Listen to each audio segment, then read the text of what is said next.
Dari mana dasarnya?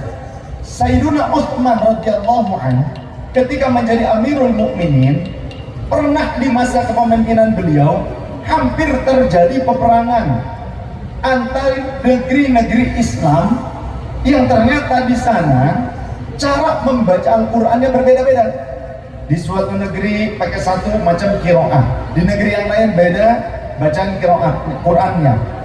Ketika mereka saling berkunjung, ada hubungan perdagangan dan sebagainya, yang datang dari negeri lain mendengar bacaan di negeri di mana mereka singgah itu, mereka menganggap masyarakat setempat telah merubah Al-Qur'an, sehingga menuduh mereka itu telah keluar daripada Islam, telah berani merusak kesucian Al-Qur'an. Ini hampir terjadi peperangan di antara negeri-negeri Islam.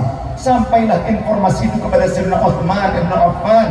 Lalu kemudian beliau memanggil para sahabat yang masih hidup dari berbagai negeri Islam, lalu memerintahkan para qurra'nya membawa serta mushaf-mushaf yang ada di negerinya dibawa ke Madinah, dikumpulkan di alun-alun, ya, di alun-alun Madinah dikumpulkan. Kemudian beliau berkata, kalian ini, aku masih hidup saja kalian mau bertikai? Aku ini saksi turunnya wahyu kepada Rasulullah. Aku ini Amirul Mukminin, aku ini menantunya Rasulullah. Kalau ada yang kalian tidak mengerti, tanyakan kepadaku. Jangan malah aku bertikai seperti ini. Kumpulkan mushaf-mushaf yang berbeda-beda ini. Dikumpulkan, itu menggunung. Kemudian beliau perintahkan kepada pengawalnya untuk membakar mushaf-mushaf yang berlainan tersebut, yang menjadi sebab musabab pertikaian peperangan di antara kaum muslimin.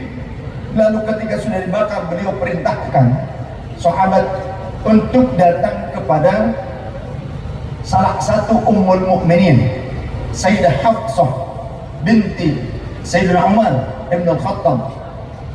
Sayyidah Hafsah adalah putri Sayyidina Umar. Kenapa disimpan? Kenapa ada mushaf di sana? Mushaf yang mana? Mushaf hasil kodifikasi yang pertama, hasil pengumpulan pembukuan yang pertama di zaman Sayyidina Abu Bakar Siddiq radhiyallahu an.